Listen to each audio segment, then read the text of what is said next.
이 영상 보시면 인천 계양산의 정상인데 새카만 아스팔트인가 싶은데 어머나! 저것이 몽땅 다 벌레들입니다. 어머! 나무 계단 역시 벌레들에게 잔뜩 뒤덮여 있는 모습인데요. 세상에. 일명 러브버그라고 불리는 불청객들입니다. 한 등산객은 전기 파리채도 써보고 쓰레받기로 걷어내도 봤지만 어머나, 세상에. 소용이 없어 보이는데요.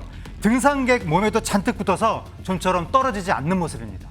원체 많으니까 떨어져도 다시 붙고 너무 많아서 좀 불편한 건 있었죠. 우선은 부채로도 했고 호호 불면서 좀 털어내보려고도 했는데 워낙 애들이 좀 약해가지고 짓눌려서 죽으니까 이게 옷에 또 묻잖아요.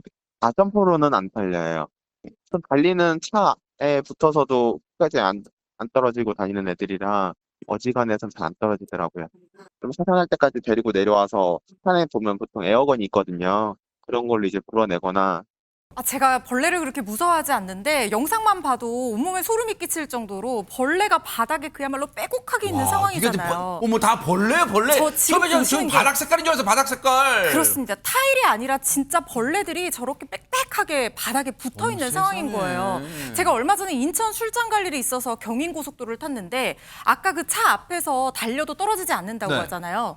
이 차 앞에 너무 많이 붙어서 어머나, 그 정도예요? 이 시야를 방해할 정도로 러브버그가 너무 그야말로 그 정도예요? 습격이라고 어머. 불러도 무방할 것 같다는 생각이 세상에. 드는 상황입니다. 이게 네. 언젠가부터 여름만 되면 심해지더니 올해 또 이렇게 도심 습격이 시작이 저 됐습니다. 시커멓게 바닥이네, 바닥. 바닥 색깔인 줄 알았는데 진짜 바닥 딱 깔려있네. 지금 시커멓게 나오는 게 벌레예요. 와. 러브버그인 거예요. 그런데 이 벌레들이 한 마리만 다니는 게 아니라 암수가 한 쌍으로 붙어 있어요. 그래서 이렇게 번식하는 습성 탓에 러브버그라는 이름이 붙었는데 이게 지난 2022년에 서울 은평구와 서대문구에서 출몰한다는 얘기가 처음 나오기 시작했거든요. 그런데 해가 갈수록 서울 전역과 경기를 넘어서 충청권까지 확산이 되고 있습니다. 중국의 산둥반도와 칭다오에서 왔을 가능성이 크다 이렇게 보고 있는데 빛을 좇아서 밝은 도심에 적응을 하고 진화했을 것으로 추정이 됩니다.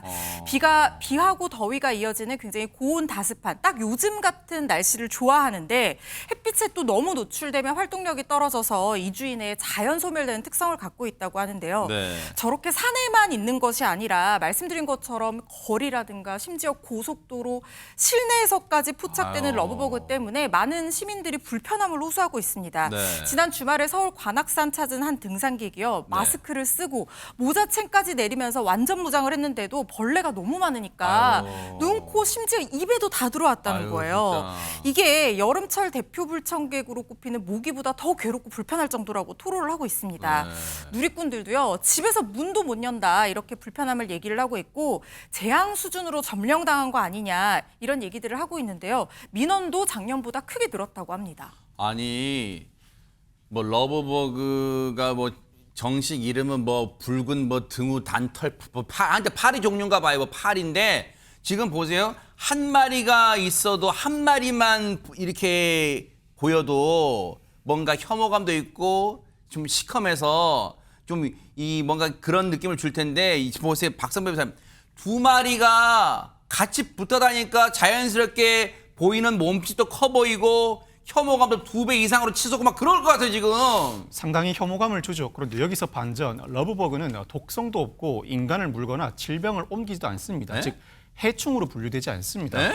일단 때로 나타나다 보니까 혐오감에 생활에 불편을 초래하는 측면은 분명히 존재하지만 유충일 때에는 낙엽과 유기물을 분해해서 토양을 비옥하게 만들어주고 성충일 때에는 꿀벌처럼 이 꽃가루를 옮기면서 식물의 수분을 도와준다고 합니다.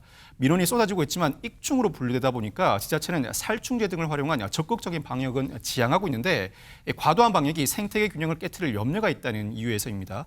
이 친환경적인 방법으로 퇴치하는 방법과 공존에 대한 고민이 필요한 시점인데 일단 전문가들은 7월 중순이면 개체수가 급격하게 줄어들 예정이라 일단 앞으로 2주가량이 고비가 될 전망이라고 합니다. 실로로의 유입을 막기 위해서 방충망이라든가 창틀 이런 걸 단단히 한번 혹시 빈틈이 없나 살펴봐 주셔야 되고요. 방충망을 했는데도 어제 몇 개 들어왔더라고요 집에. 다시 한번 확인해 주시기 그럴까요? 바랍니다. 아하. 그리고 이 러브버그는요 살충제를 뿌리기보다는요 물을 뿌리셔야 돼요. 네?